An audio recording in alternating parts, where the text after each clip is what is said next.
Eccola qui che si sta aprendo in questo momento. Il rettore della Basilica, padre Antonio Ramina, lo vedete, e da questo momento inizia ufficialmente la giornata di festa di Sant'Antonio. Si è stupito perché non credevo che ci fosse già così tanta gente ad aspettare fuori. Sono solo le 5:30 e di solito le persone fanno altro a quest'ora, quindi una bella emozione, certo. L'apertura della porta in Basilica segna l'inizio della lunga giornata di devozione ed emozione per Sant'Antonio, raccontata e vissuta passo passo in diretta con ascolti da record su Rete Veneta, canale del nostro network Media Nord-Est.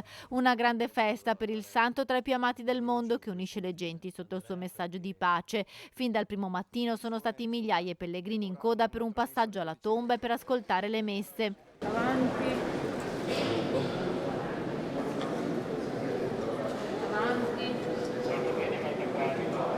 A fine giornata sono stati 20.000 i pellegrini transitati in Basilica, 60.000 in tutto, se si sommano quelli arrivati da tutta Italia e da tutto il mondo nei giorni della Tredicina.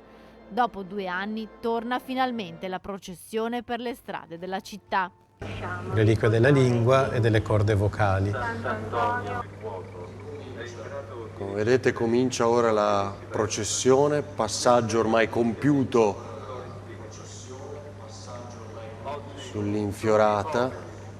Una giornata di preghiera, di fede, di immagini meravigliose come l'infiorata che ritrae la tela di Campo San Piero con Sant'Antonio e che si è conclusa alle 22:30 con la chiusura dei portoni, la benedizione e l'arrivederci al prossimo anno.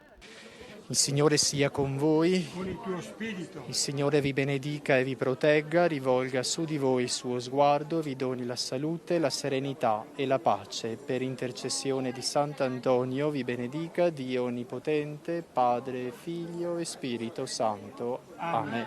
Arrivederci l'anno prossimo, buonanotte. Grazie.